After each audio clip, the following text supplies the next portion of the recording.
Hi, this is James from Tabletop Gaming Guild, and today we're going to take a look at The Wolves, which is a 2 to 5 player game published by Pandasaurus Games.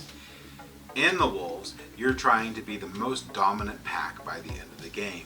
You're going to do this by moving into different areas on the board, trying to have majority control when they score at the different points of the game. You're going to be trying to convert wolves to your cause, and just in general, spread out through the board, gaining prey, and so on, and placing your dens and layers. Let's go ahead down to the table here. I'll give you a general idea how the game plays, and then we'll come back and I'll give you my final thoughts.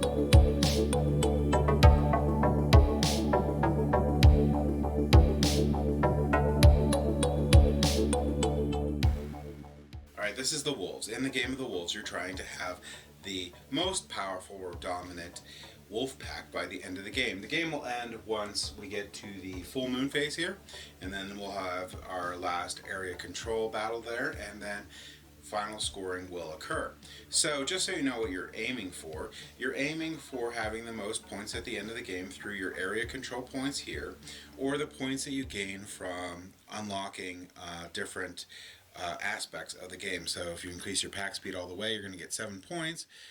The next one up is 3 points, but you need at least to get 3 of them out there to get any points. Same with these guys here, which is going to be your wolf speed and your howl range. Other things that you can do to get points is placing out your pack wolves. This one can give you a decent amount of points if you finish it up, be 12.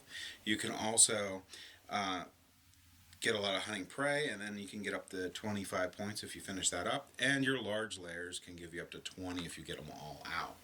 When you're placing these out, it's always left to right, top to bottom. You can't change that. So if I'm doing pack speed, I have to get the leftmost one from top to bottom. Same with all the other ones.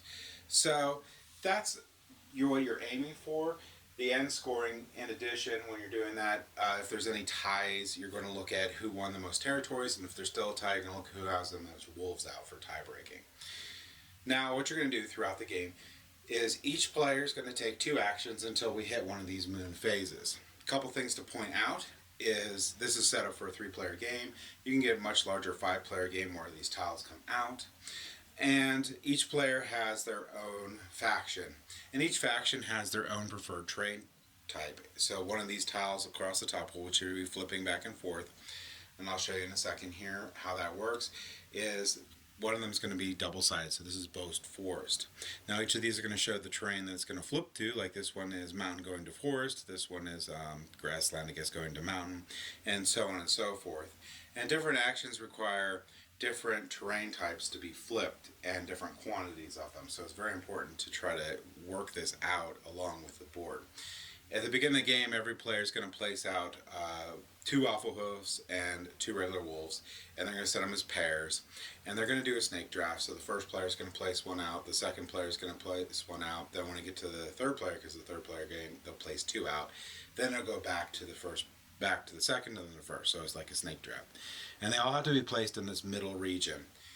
Alright, so starting with the first players, each player is going to take 2 actions. And there's several actions to pick from, and you get a really good player aid that comes with this game, so you can look through and see what actions you can take.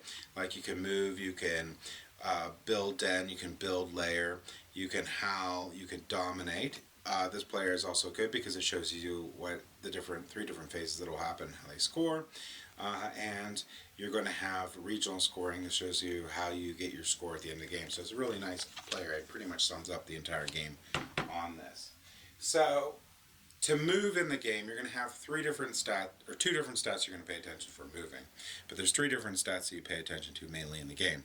One is going to be pack speed, wolf speed, and howling range. For movement, you're going to pay attention to pack speed, which is going to be the number of wolves you can move when you do a move phase, and wolf speed is the distance each of them can move. So in this case it's 2 wolves and 3 spaces.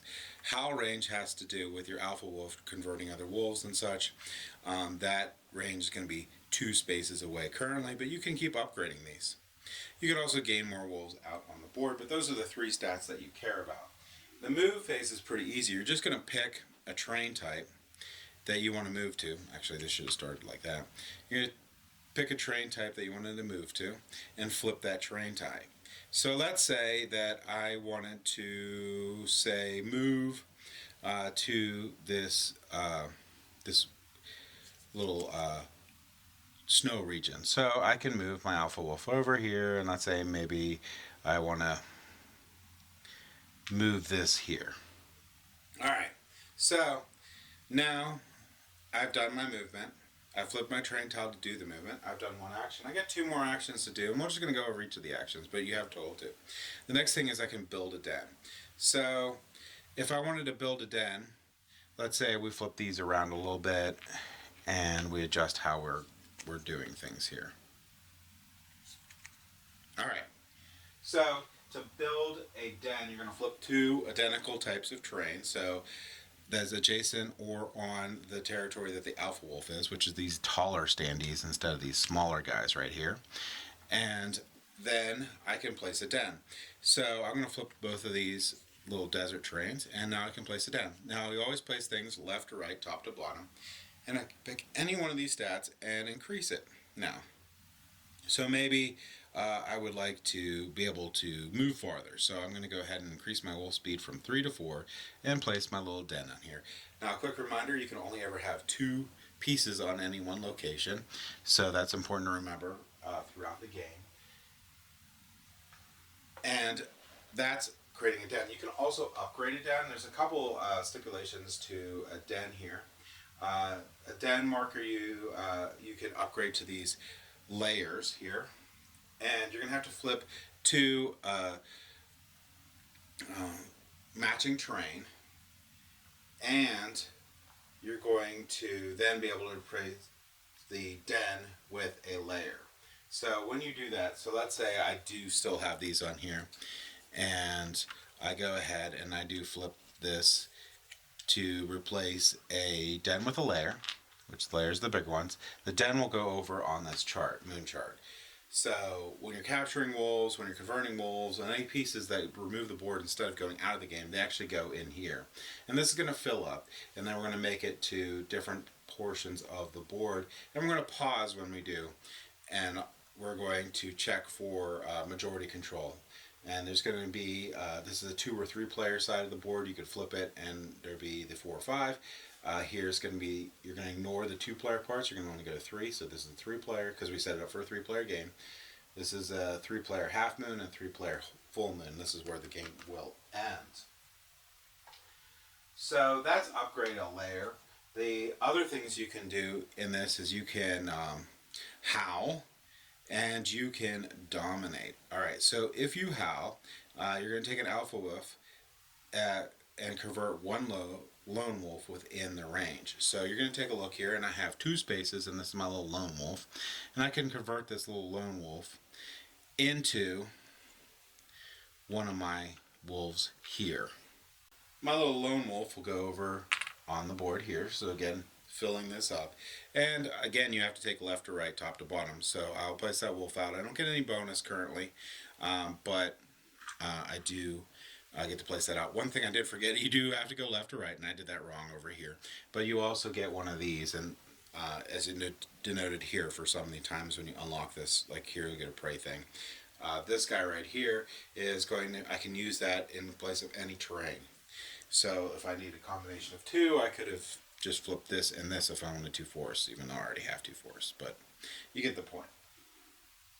So that is howling. Howling allows you to convert those little wolf things to your own wolves and increase the size of your pack. And as you go through, you're going to notice you're going to unlock an alpha wolf here, and you'll unlock another alpha wolf there. So you can get up to 4 alpha wolves on the board. Now another thing you can do, which is really cool, is you can dominate. To dominate, you're going to be able to flip 3 terrain tiles over that match the occupied, hex tile that's occupied by an opponent's pack wolf or den marker within your howl range. Then you're going to remove the opponent's piece and replace it. So let's say this little wolf guy was hanging out here, and I have a howl range of 2. So I can dominate if I have 3 terrain types that match the mountain. Now I don't. But I have this, so I can turn this in, flip these two, and now I have 3. And then I can take this wolf, place it over on the board here, and plop out my own wolf, oh, I think it was right there, in its place. So that's dominate, which you could also do with dens, but you cannot do with layers, which are the bigger ones. And one of the big reasons you may want to upgrade to your layers to protect them and give you more control in an area. All right, one other thing that we need to note, which is important, is that's your actions. You can take up to 2 of them. But if you surround a prey with 3 or more units, you automatically pop it off and you get it. When you get your prey, you'll put it over here, and then you're going to go ahead and place this here. And the more that you get out, the more points that you're going to get throughout the game. Actually, this die doesn't go there. Sorry about that. Just put the sky underneath it, and then you place this on top here. And the reason, and the reason you do this is you can't claim more than one type of prey. So you're going to have to go other places the board to get other prey types to increase your thing on here. And in a 3-player game, you're pretty unlikely to be able to get all the way to 25, but in a 5-player game, it's not that difficult. So that's going to be automatic. That's not an action. It just happens. So if you have 3 of them there, you automatically pick it up. You don't need to worry about it. You're ready to go. The thing you do need to worry about is eventually in the game we're going to get more and more pieces out here, so we'll have more and more dens, we'll have more and stuff, and then when we hit the scoring range we're going to take a look at which regions have that, and we are going to score it up to see how many points each player has, and the person with, how much strength each player has in that region, and the person with the most strength in that region is going to win. Alright, so let's say we got something like this going on here in this control region, right? So both players are trying to get this full moon, because we're at the end of the game. Let's say we hit the full moon there. We're going to look at how much control they have in the area. Now, everything is pretty much 1 control, except for these layers that are 3 control. So currently right now, this green player has 1, 2, 3, 4, 7 control. The yellow player has 1, 2, 3, 4 control, and the purple player has 1. So the green player is going to, you just flip this over and get 8 points, but the yellow player will get 4 points, and you can get them from over there in our little pile of points. So the green player would get, 4 points. And that's it. So, in a really quick nutshell, that is basically how you're going to be playing the wolves. You're going to be going throughout this game, you're going to be taking 1 of 5 different actions. You're going to take up to 2 of them every round. You're going to keep on going until you hit these different scoring places. So, like I said, in a 3-player game, this is the crescent moon, half moon, and, half moon for 3 players here, and then full moon. Once you complete the full moon, game ends, and you go to end scoring. Again, your scoring is going to be however many points you got throughout the game for area control. You're then going to look to see how many things you uncovered to see if you got any points for that. So these top rows, you have to have any of the last 2 will give you points. You can get up to 7 on each of these, or 3 if you can get that far. You're going to look here, this will give you 5 points. You're going to look here, this is 1 point, and we got out 2 wolves, so 2 points. Add them all up together. Person with the highest score wins. If there's a tie, the person who won the most region tokens, these guys right here, wins. Next, if there's still a tie, the person who has the most wolves out on the board will win. So that's it. Let's go head back up to the table here, and I'll give you my final thoughts on the wolves. Okay, so I like the Wolves. The Wolves is a really great game. It is an abstract game, and it is a great abstract strategy game. Does the Wolves theme really work for the game? Not really. It looks nice, though. The game itself, though, plays really, really well. I really like all the different strategy you have to put into everything you do. Flipping those train tiles really matters. You need to flip them in ways that you can get your goals accomplished ahead. So you need to think of couple moves ahead to what you need to do for your 2 actions to position yourself to do different things in the game to get your points, whether it is placing down layers, or upgrading your lair, converting wolves, or gaining prey.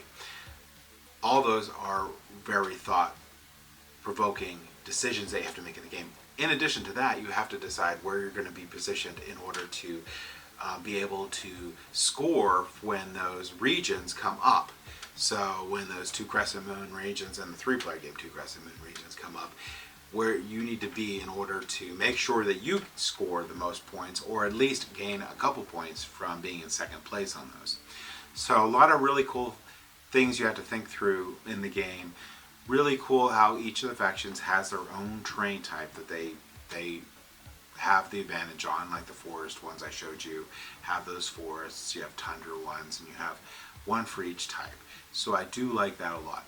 Component quality for this game is great. The component quality is just what you would expect from a Pandasaurus game. Really thick, nice cardboard for the player boards. The pieces are nice little wooden chunky pieces that this looks like an alpha wolf howling, and this one looks like a normal little wolf, you can't see it real quick, running around. So I really like, so there's the alpha wolf again so you can see a little better. Really like the component quality in this game. It's really good.